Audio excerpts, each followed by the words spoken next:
सभी को नमस्ते, सभी को जय हिंद, सभी को वंदे मातरम। सभी को नमस्ते, सभी को जय हिंद, सभी को वंदे मातरम। चलिए यहाँ पर देखिए हमारे भी अनूप यादव, योगिता सिंह यहाँ पर जुड़ चुकी हैं। गुड मॉर्निंग सभी को, गुड मॉर्निंग, नमस्ते। और यहाँ पर पहला प्रश्न आपसे यहाँ पर पूछा गया है, गृह मंत्रालय के प्रस्ताव द्वारा केंद्रीय अन्वेषण ब्यूरो की जो स्थापना किस वर्ष में आपकी की गई थी। यहाँ पर आपको जवाब देना है। यहाँ पे राइट आंसर आपका क्या होगा? गृह मंत्रालय के प्रस्ताव द्वारा केंद्रीय अन्वेषण ब्यूरो की स्थापना कब की गई थी? ये दोस्तों होता है सीबीआई, जिसको आप केंद्रीय अन्वेषण ब्यूरो कहते हैं, और सेंट्रल ब्यूरो इन्वेस्टिगेशन इंग्लिश में कहते हैं।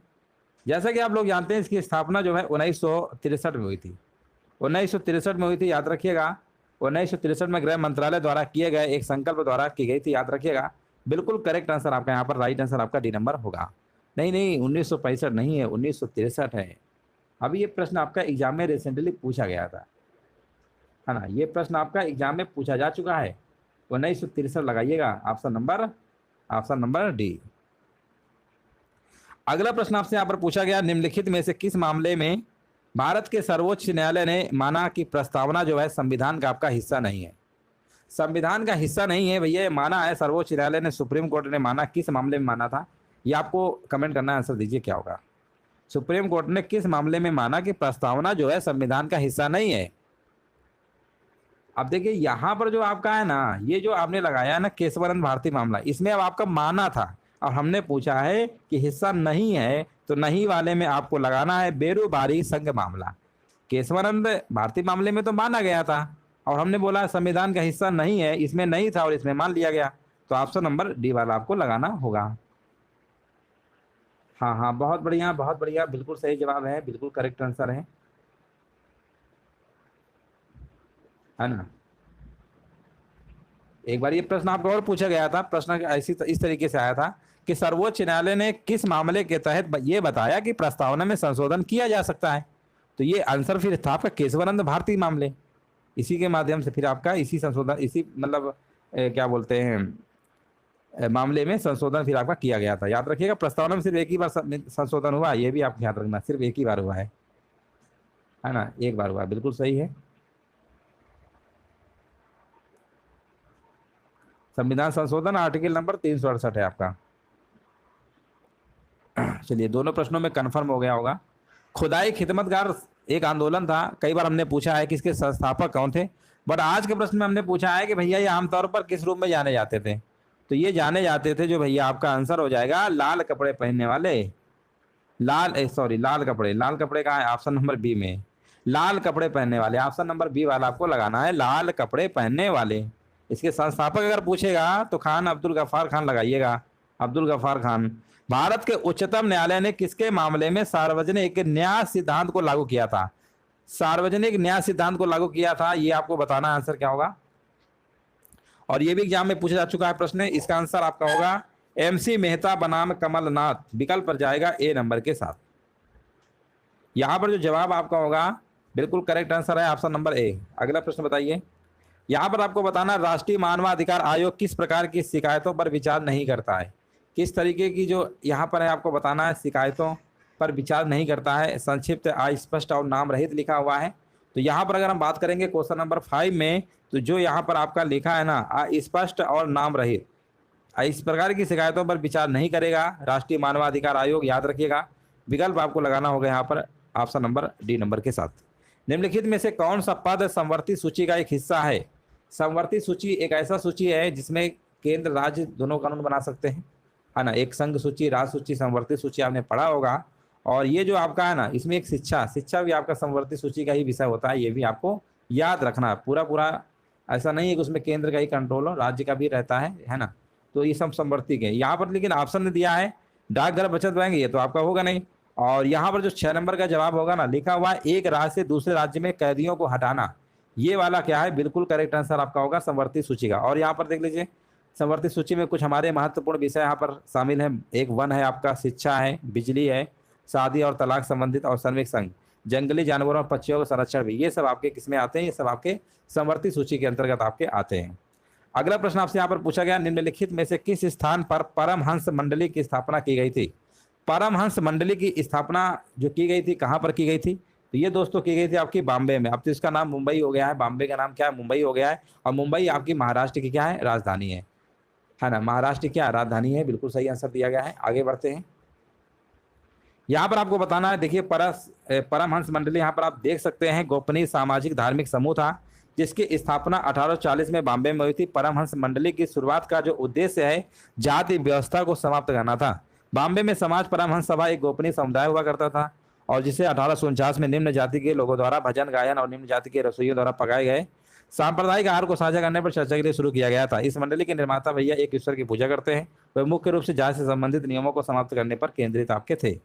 अगला प्रश्न आपसे यहाँ पर पूछा गया, किस वर्ष में राजस्व मंडल यानी उत्तर प्रदेश, बताना है राजस्व मंडल की स्थापना जो है इलाहाबाद में आपकी की गई थी, आपको बताना है ना। उत्तर प्रदेश में भैया जो राजस्व मंडल की जो स्थापना है ना इलाहाबाद में कब की गई थी, तो इलाहाबाद का नाम प्रयागराज हो गया है और इसकी स्थापना दोस्तों की गई थी 1831 में। विकल्प आपका यहाँ पर बिल्कुल करेक्ट आंसर सी होगा, 1875 नहीं है, 1831 है।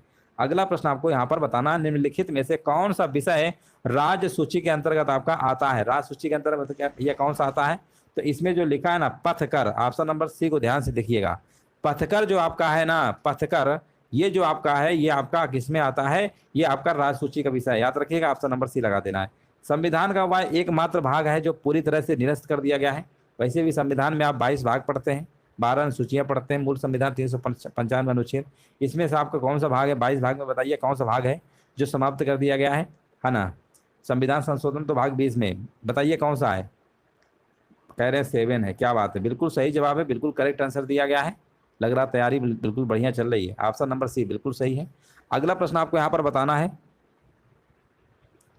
किसकी अध्यक्षता में भारतीय राष्ट्रीय कांग्रेस ने 31 दिसंबर 1929 को लाहौर अधिवेशन में पूर्ण स्वराज को अपना जो अंतिम लक्ष्य घोषित किया, अंतिम जो लक्ष्य घोषित किया था ये किया था भैया, भारत के पहले प्रधानमंत्री थे ना पंडित जवाहरलाल नेहरू जी की अध्यक्षता, बिल्कुल सही है। साइबर क्राइम की अगर शिकायत दर्ज करना है तो उसके लिए हेल्पलाइन नंबर क्या है, आजकल साइबर क्राइम बहुत हो रहे हैं, है ना, धोखाधड़ी बहुत हो रहे हैं। साइबर क्राइम जानते ही, किसी का अकाउंट से पैसा लूट लेना, किसी तरीके से OTP पासवर्ड जो भी है, कई तरीके होते अपनाते हैं लोग। तो इसके लिए हेल्पलाइन नंबर जो आपका बनाया गया है ना, साइबर क्राइम जो फ्रॉड वगैरह होते हैं वो आपका 1930, इस नंबर में मिलाएंगे, आपकी शिकायत दर्ज कर ली जाएगी। हैदराबाद के चार मीनार का जो निर्माण है भैया किसके द्वारा करवाया गया था, यहाँ पर आपको बताना है। हाँ, यहाँ पर कमेंट करते रहिए सभी लोग राइट आंसर दीजिए, क्या होगा।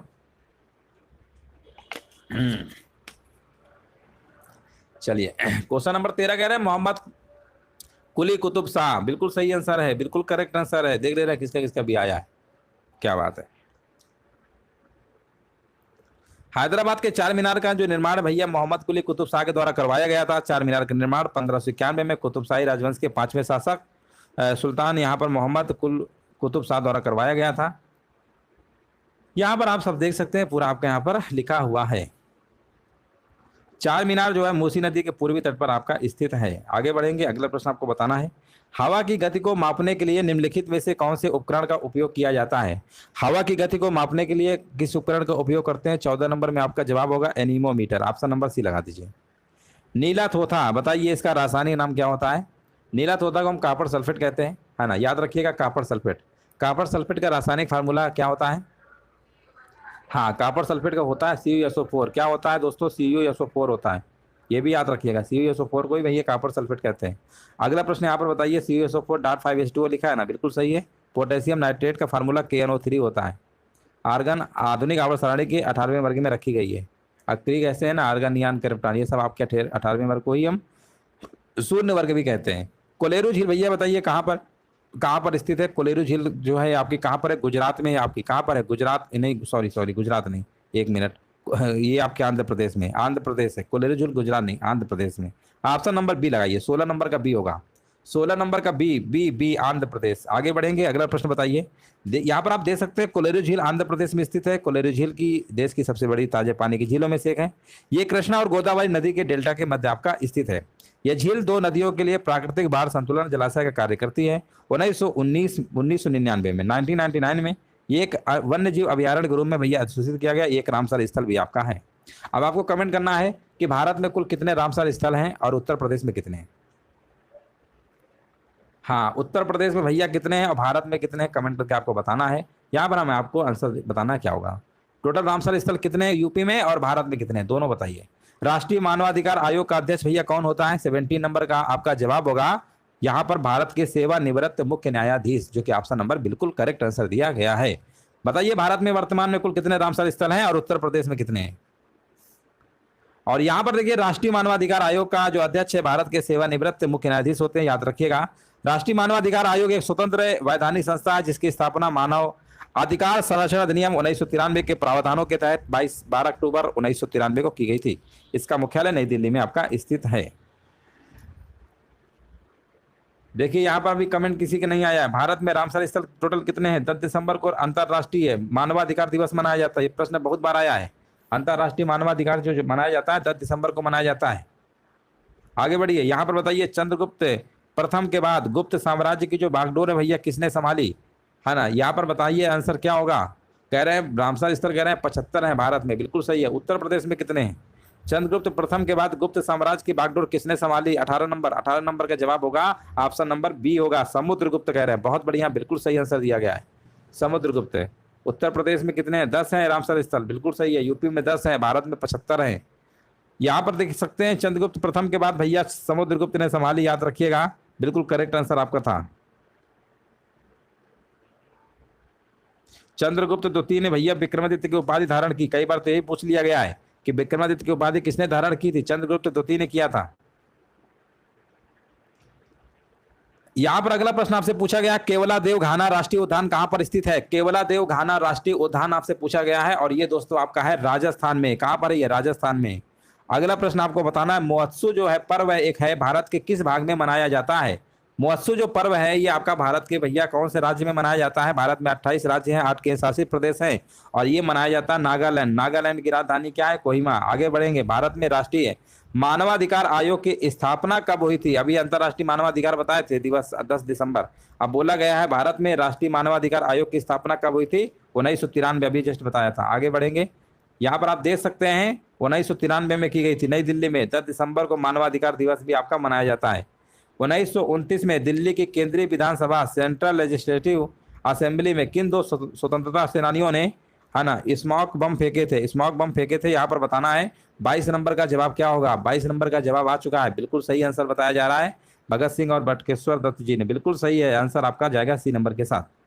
यहाँ पर आप देख सकते हैं 1929 में दिल्ली के केंद्रीय विधानसभा में भगत सिंह और बटुकेश्वर दत्त नामक दो स्वतंत्रता सेनानियों ने स्मोक बम फेंके थे। 8 अप्रैल 1929 को केंद्रीय विधानसभा में सार्वजनिक सुरक्षा विधेयक तथा व्यापार विवाद विधेयक पर बहस चल रही थी। तब भगत सिंह और बटुकेश्वर दत्त ने खाली बेंचों पर क्या किया भैया? 2 बम फेंक दिए, कुछ पर्चियां भी फेंकी थी और पर्चे में लिखा था बहरों को सुनाने के लिए धमाकों की आवश्यकता है। यहाँ पर आप देख सकते हैं। और इसके बाद यहाँ पर आप देखेंगे क्या हुआ, इसमें आपका एक मुकदमा भी चलाया गया था, है ना। भगत सिंह और बटुकेश्वर ने भागने की कोशिश नहीं की और वहीं खड़े रहे और इंकलाब जिंदाबाद के नारा लगाते रहे। भगत सिंह और बटुकेश्वर दत्त की गिरफ्तारी की वजह से अनेक क्रांतिकारी को गिरफ्तार कर उन्हें लाहौर षड्यंत्र कांड में मुख्य रूप से संयुक्त रूप से मुकदमा भी चलाया गया था। लाहौर षड्यंत्र कांड में अधिकांश क्रांतिकारियों को दोषी पाया गया। उनमें से 3 क्रांतिकारियों की अगर हम बात करेंगे, भगत सिंह, सुखदेव जी और यहाँ पर राजगुरु, इनको 23 मार्च को 1931 को फांसी दे दी गई। इसीलिए एक प्रश्न आपका बनता है कि शहीद दिवस कब मनाया जाता है? तो आप कहते हैं सर 23 मार्च को मनाया जाता है। और महात्मा गांधी जी का भी उसमें डेट थी 30 जनवरी, तो वो भी डेट है। तो दोनों डेट हैं शहीद दिवस में, 23 मार्च आएगा या तो 30 जनवरी आएगा। तो कोई कंफ्यूजन नहीं होना है, ऑप्शन में एक ही देगा, तो वही वाला आपको लगा देना है। अगला प्रश्न आपसे यहाँ पर पूछा गया है, खिलाफत आंदोलन की शुरुआत कहाँ पर हुई थी? खिलाफत आंदोलन की शुरुआत कहाँ पर हुई थी? ये आपकी तुर्की में हुई थी। तुर्की, याद रखिएगा, तुर्की बिल्कुल करेक्ट आंसर है, डी नंबर। खिलाफत आंदोलन की शुरुआत तुर्की में हुई। भारत के मुसलमान तुर्की के सुल्तान को खलीफा मानते थे, लेकिन ब्रिटिश सरकार ने मई 1919 को संपन्न सीवर्स की संधि द्वारा तुर्की का विभाजन कर दिया। 17 अक्टूबर 1919 को खिलाफत दिवस, यानी खिलाफत दिवस आपका 17 अक्टूबर को मनाया जाता है। भारत के राष्ट्रपति के महाभियोग की प्रक्रिया, अभी तो महाभियोग नहीं लगाया गया कभी भी, है ना। वैसे ये आपका प्रावधान है, इसमें अनुच्छेद 61 में कहा गया है कि आप यहाँ राष्ट्रपति में महाभियोग भी लगा सकते हैं, हटाया जा सकता है महाभियोग प्रक्रिया के माध्यम से।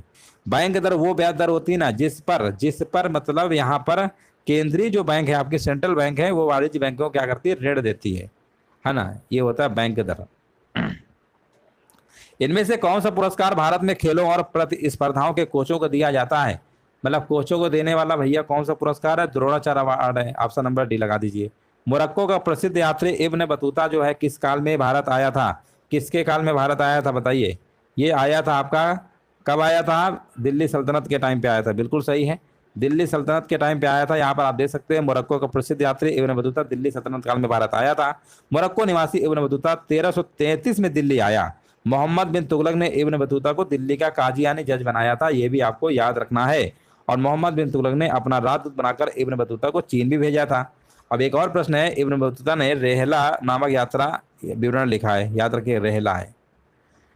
ब्रिटिश शासन के दौरान भारत का अंतिम गवर्नर जनरल और पहला वायसराय कौन बना? अंतिम गवर्नर जनरल, उसके बाद वायसराय का पद आ जाता है, और वो आपके बने थे, उनका नाम था लॉर्ड कैनिंग। यानी आप कह सकते हैं भारत के पहले वायसराय कौन बने? वो आपके थे लॉर्ड कैनिंग। अगला प्रश्न देखिए, यहाँ पर आपको बताना, निम्नलिखित में से किस शहर को भैया पूर्व का स्कॉटलैंड कहा जाता है? पूर्व का स्कॉटलैंड जो कहते हैं ना, मेघालय की राजधानी शिलांग को कहा जाता है। मेघालय की राजधानी क्या है? शिलांग है। इनमें से बताइए किस राजा को औरंगजेब ने छत्रपति शिवाजी महाराज के विरुद्ध युद्ध के लिए भेजा था?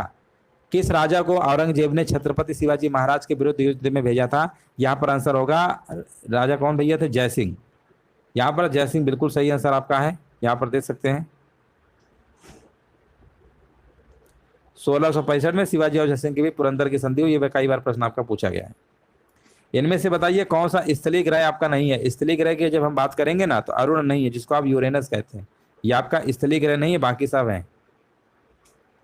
उड़ीसा के लिंगराज मंदिर का जो निर्माण है भैया किसने करवाया था? लिंगराज मंदिर का जो निर्माण है ना, ये नागर शैली में तो वैसे है बिल्कुल, निर्माण किसने करवाया था? भुवनेश्वर में है। उड़ीसा की राजधानी क्या? भुवनेश्वर है। और आंसर यहाँ पे कह रहे हैं सी नंबर, नागर शैली की वास्तुकला है, बिल्कुल सही है। यहाँ पर आप देख सकते हैं नागर शैली की वास्तुकला है, और ये भुवनेश्वर में है। इसका निर्माण भैया ययाति केसरी ने 11वीं सदी में करवाया था। बहुत बार प्रश्न आया, ययाति केसरी। अगला प्रश्न आपको बताना है, इनमें से किसने भारत में विधवा पुनर्विवाह अधिनियम को पारित किया था? विधवा पुनर्विवाह यानी विधवा पुनर्विवाह, दोबारा विवाह करने वाला है ये जो आपका है ना, ये आपका लॉर्ड कैनिंग के टाइम पे हुआ था। ऑप्शन नंबर ए लगा दीजिए। संयुक्त राष्ट्र के वर्तमान महासचिव एंटोनियो गुटेरेस भैया किस देश संबंधित हैं? एंटोनियो गुटेरेस भैया कौन से देश के? ये आपके पुर्तगाल के हैं, पुर्तगाली हैं। 1919 में अखिल भारतीय खिलाफत सम्मेलन जो है कहाँ पर आयोजित किया गया था? 1919 में अगर हम बात करेंगे अखिल भारतीय खिलाफत सम्मेलन, ये किया गया था आपका भारत की राजधानी नई दिल्ली में। आगे बढ़ेंगे, यहाँ पर आप देख सकते हैं दिल्ली में आयोजित किया गया था, यहाँ पर सब लिखा हुआ है आपका। 17 अक्टूबर को खिलाफत दिवस भी मनाया जाता है, ये भी आपको याद रखना है। निम्नलिखित में से किस भारत को भारत की अनुसूचित भाषा का दर्जा प्राप्त नहीं है? किस भाषा को अनुसूचित भाषा का दर्जा प्राप्त नहीं है? वो आपकी भाषा का नाम है गढ़वाली, बाकी तो मैथिली, नेपाली, डोगरी को प्राप्त है। यहाँ पर आप देखेंगे 71वां संविधान संशोधन द्वारा 1992 में कोंकणी, मणिपुरी और नेपाली भाषा को 8वीं अनुसूची में शामिल किया गया। 92वां संविधान 2003 के द्वारा बोडो, डोगरी, मैथिली और संथाली को 8वीं अनुसूची में जोड़ा गया। 14 सितंबर 1948 को संविधान सभा ने हिंदी को राजभाषा स्वीकार किया। तो यहाँ पर आंसर जो आपका होगा बिल्कुल सही था, गढ़वाली। आगे बढ़ेंगे, अगला प्रश्न आपको बताना है, भारत में सर्वप्रथम कम्युनिस्ट सरकार जो है किस राज्य में बनी थी? कम्युनिस्ट सरकार की बात करेंगे, कौन से राज्य में बनी थी? राज्य का नाम था आपका केरल, केरल में बनी थी, याद रखिएगा। कम्युनिस्ट सरकार जो है सबसे पहले केरल में आपकी बनी थी, केरल।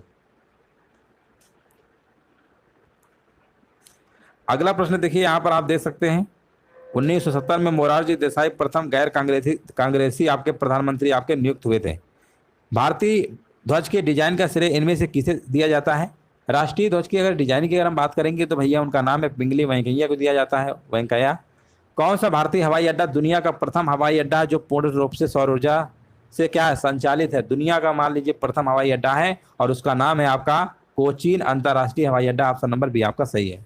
मुस्लिम लीग की स्थापना जो है आपको बताना किस शहर में हुई थी? क्वेश्चन नंबर देखिए 40 नंबर में आपको बताना, यह आपकी हुई थी ढाका में। ढाका बिल्कुल सही आंसर आपका है ना। ढाका बताइए किस देश की राजधानी है? कमेंट करके बताइएगा ढाका किस देश की राजधानी है।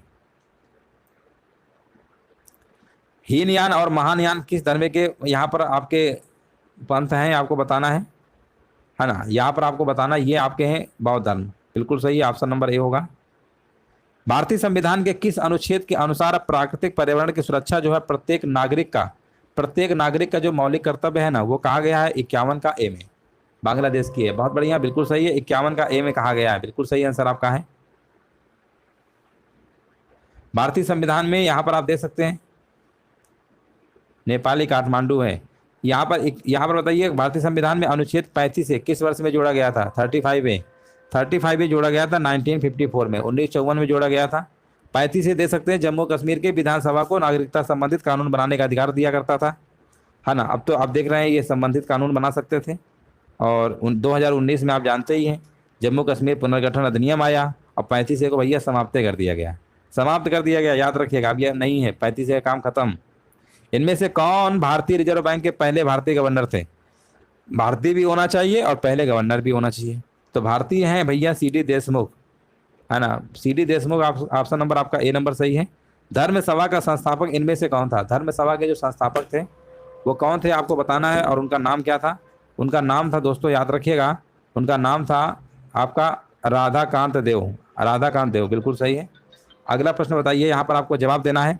ज्ञानपीठ पुरस्कार में नगद पुरस्कार के साथ देवी की कांस्य प्रतिमा दी जाती है। अभी बस 2 मिनट को, है ना। यहाँ पर कांस्य प्रतिमा दी जाती है। यहाँ पर आंसर क्या होगा? 46 नंबर। 46 नंबर का जवाब आपका हो जाएगा ऑप्शन नंबर सरस्वती वाला। बिल्कुल सही है, बिल्कुल बिल्कुल करेक्ट आंसर है। यहाँ पर आप देख सकते हैं, यहाँ पर 11 लाख रुपए दिया जाता है। ज्ञानपीठ पुरस्कार की जो पुरस्कार राशि है 11 लाख रुपया है। जी शंकर ग्रुप को 1965 में पहली बार दिया गया था, ये भी याद रखिएगा, पहली बार दिया गया था। बहमनी साम्राज्य की स्थापना किसने किया था? 47। बहमनी साम्राज्य की जो स्थापना है ना, वो अलाउद्दीन बहमद शाह ने किया था। अलाउद्दीन बहमद शाह। मलेशिया की मुद्रा क्या है? मलेशिया, देखिए मलेशिया कंट्री है, वहाँ की मुद्रा क्या चलती है? वहाँ की रिंगिट चलती है, रिंगिट। भारतीय संविधान में निम्न में से कौन सा अनुच्छेद में मनी बिल को, यानी मनी बिल, यानी मनी बिल तो आप बता ही सकते हैं, है ना, धन विधेयक जिसे कहते हैं, वो कौन सा है? अनुच्छेद नंबर 110, 110। BHU बनारस हिंदू विश्वविद्यालय की स्थापना कब हुई थी? ये तो बहुत आसान प्रश्न है, 1916 में किया था, मदन मोहन मालवीय जी ने। बिल्कुल सही है, यहाँ पर 1916 आपका होगा, बिल्कुल करेक्ट आंसर आपका हो जाएगा। तो चलिए, इस तरीके से जो आपके टॉप 50 प्रश्न थे कंप्लीट हो चुके हैं। उम्मीद है सेशन अच्छा लगा होगा। वीडियो को लाइक कर दीजिएगा, शेयर कर